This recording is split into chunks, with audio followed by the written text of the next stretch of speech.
Xotira testi. Hayvonlar va ularning joylashuvini eslab qolish uchun sizda 10 soniya bor.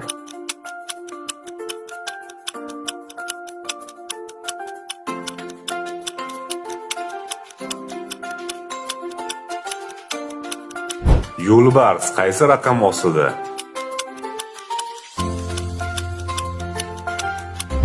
Jirafa qayerda?